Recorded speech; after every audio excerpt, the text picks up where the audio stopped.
కొండలు కోనలు అభ్రపరిచే అభయ అరణ్యపు అందాలు జాలువారే జలపాతాలు ఇలా ప్రకృతి అందాలతో పాటు ఎన్నో సవాళ్ళ మధ్య సాగే సాహస యాత్ర అది. రాళ్ళు రప్పలున్న దారిలో కాలినడకన వెళ్ళాలి, కొండలు ఎక్కాలి, లోయలోకి దిగాలి. పరమేశ్వరుని దర్శించుకునే భక్తులకు అదో మహోన్నత పుణ్యక్షేత్రం. ఒక్క మాటలో చెప్పాలంటే అదొక ఆధ్యాత్మిక విహారం, సాహసం. ఏటా ఒక్కసారి మాత్రమే కనిపించే వైభోగం అదే నాగర్ కర్నూలు జిల్లా నల్లమల అడవుల్లోని సలేశ్వర దివ్యక్షేత్రం. అది కూడా చైత్రశుద్ధ పౌర్ణమి సందర్భంగా కేవలం 3 రోజులు మాత్రమే ఈ జాతర జరుగుతోంది. అందుకే ఆ లింగమయ్య స్వామిని దర్శించుకునేందుకు ఏటా లక్షలాది మంది భక్తులు తరలివస్తారు.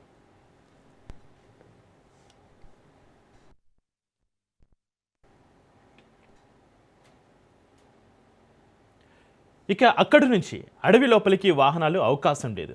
అంతా కొండలు, గుట్టలు, ఎత్తుపల్లాలు, పెద్ద లోయలు, జలపాతాలు, రాళ్లతో నిండి ఉంటుంది. వాటిని దాటుకుంటూ సుమారు 4 కిలోమీటర్ల దూరం కాలినడక తప్పదు. ఈ నడకే ఒక సాహసం, ఒక అద్భుతం. ఇదే సలేశ్వరం సాహస పాదయాత్ర. సాహసయాత్రలో ఒక చోట సన్నని దారుల వెంబడి నీళ్లు గారే వేళ్ళు, వాటితో దాహార్తి తీర్చుకునే భక్తులు కనిపిస్తారు. అట్లాగే అక్కడక్కడ సాధువులు ఏర్పాటు చేసుకున్న లింగాలు దర్శనమిస్తాయి. ఆ తర్వాత లోతైన లోయలో శివుడి లింగరూప దర్శనం మహాభాగ్యమే అలరిస్తుంది. గుడి ముందు వీరభద్రుడు, గంగమ్మ విగ్రహాలు ఉన్నాయి.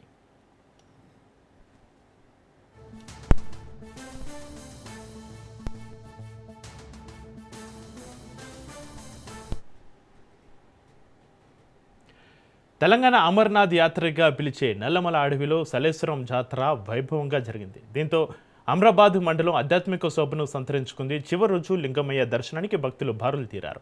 చెప్పాలంటే జాతరకు అంచనాలకు మించి భక్తులు తరలి రావడంతో ఫారాబాద్ చౌరస్తా నుంచి రాంపూర్ పేంట వరకు ట్రాఫిక్ జామ్ ఏర్పడింది. అంతేకాకుండా నడకదారిలో తాగునీటి కోసం భక్తులు తీవ్ర ఇబ్బందులు పడ్డారు.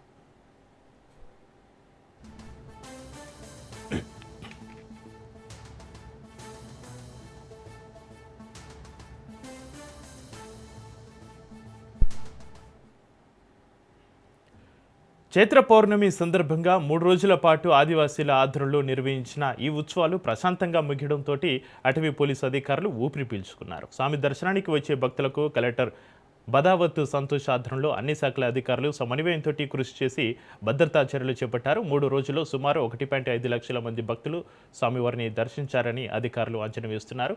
స్వామివారి దర్శనానికి వచ్చిన భక్తులకు దాతలు చక్కటి సేవలు అందించారని, ఉత్సవాలను విజయవంతం చేసేందుకు అధికారులు కృషి చేశారని వారిని డిఎఫ్ఓ రేవంత్ చంద్ర అభినందించారు.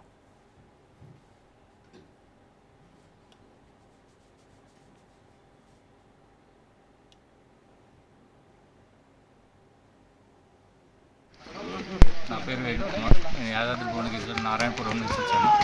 మార్నింగ్ 5 గంటలకు వచ్చాము. మార్నింగ్ 5 గంటలకు ట్రెక్కింగ్ స్టార్ట్ చేసాము. ఆడికి వెళ్ళేసరికి 8-8:30 అయింది. ఆడ ఫుల్ క్రౌడ్ ఒకే దగ్గర ఉండడం వల్ల దానికి వెళ్ళే దారి కొంచెం ఇరుకుగా ఉండడం, ఫుల్ క్రౌడ్ ఒకే లైన్లో వెళ్ళకపోవడం వల్ల బాగా కొంచెం ఇబ్బందులు అవుతున్నాయి. కింద మాత్రం పోలీసులు ఉన్నారు, కాకపోతే చాలా తక్కువ ఫోర్స్ పెట్టారు. ఇంకొంచెం ఎక్కువ ఫోర్స్ పెట్టుంటే బాగుండేది. ఈ చాలా పబ్లిక్ ఎక్కువ వస్తున్నారు, కానీ మనకు అనుకున్నంత ఫోర్స్ లేకపోవడం కొంచెం ఇబ్బందికరంగా ఉంది. ప్లస్ చిన్నపిల్లలకు మాత్రం చాలా ఇబ్బందికరం. నా పేరు పరశురామ్ అండి. మాది పక్కనే నాగర్ కర్నూలు జిల్లా లింగాల మండలము. నేను డ్యూటీ చేసేది మాత్రము హైదరాబాద్లో. వీళ్ళు మా ఫ్రెండ్స్ అందరూ ఉన్నారనమాట. నేను ఇంతకుముందు ఒక 3-4 సార్లు వచ్చిన సలేశ్వరానికి. బాగా మంచిగా ఉంటుందని మా అన్నలను మోటివేట్ చేసి తీసుకొని వచ్చిన. ఇక్కడ యాత్ర అయితే చాలా బాగుంది, కాకపోతే ఫెసిలిటీస్ కొంచెం తక్కువగా ఉన్నాయి. గవర్నమెంట్ కొంచెం నిధులు ఇచ్చి ఇది ఎండోర్మెంట్లో కానీ కలిపి ఇట్లా జర రూట్ కానీ కొంచెం బాగు చేసి కానీ ఉంటే జర ఇంకా పబ్లిక్ కూడా మంచిగా ఎటువంటి ఇబ్బందులు. మాది ఇక్కడ అచ్చంపేట దగ్గర కొండనాల విలేజ్. మేము ఈ స్వామి దగ్గరికి రెగ్యులర్గా ఈ పాప పుట్టక ముందు నుంచి వస్తున్నాము. ఈ స్వామి ఎందుకు ఇంత ప్రత్యేకత అంటే మనము ఏది కోరుకున్నా కానీ మనకు వెంటనే నెరవేరుతుంది. మన పాప కంటే ముందు ఒక బాబు చనిపోయాడు. దాని తర్వాత అప్పుడు మా సార్ వచ్చి ఇక్కడ మొక్కుకున్న తర్వాత నుంచి మాకు మంచి జరిగి 2 పిల్లలను స్వామి వచ్చింది. అప్పటి నుంచి ఎంత సాహసయాత్ర అయినప్పటికీ మేము ఈ చిన్న పిల్లలను తీసుకొని ఇక్కడికి వచ్చి స్వామిని దర్శించుకొని వెళ్తాం. మాకు అంతా మంచిగా జరుగుతుంది. నమస్కారం అండి. నా పేరు తోకల గురయ్య. ఈ సలేశ్వరం ఆలయంకు ప్రధాన కార్యదర్శి మరియు ప్రధాన పూజారులు. ఈ సలేశ్వర దేవాలయము ప్రతి సంవత్సరము చైత్ర పౌర్ణమిలో మొదలవుతుంది. పౌర్ణమికి 2 రోజుల ముందు, 2 రోజుల తర్వాత మొత్తం 5 రోజులు మా ఆదివాసీలు చైత్ర పౌర్ణమి. ఈ లింగమయ్యకు ప్రధానంగా ఇప్ప పువ్వు, తేనె ప్రసాదంగా సమర్పించి కొండగోగు పూలు ఈ సీజన్లో వస్తుంది. ఇవి ప్రసాదంగా పెట్టేసి పూజ ప్రారంభిస్తాము. మళ్ళీ రాత్రి పౌర్ణమి రోజు అర్ధరాత్రి 12 గంటలకు పౌర్ణమి రోజు ప్రకృతి ఆర్తిస్తాము.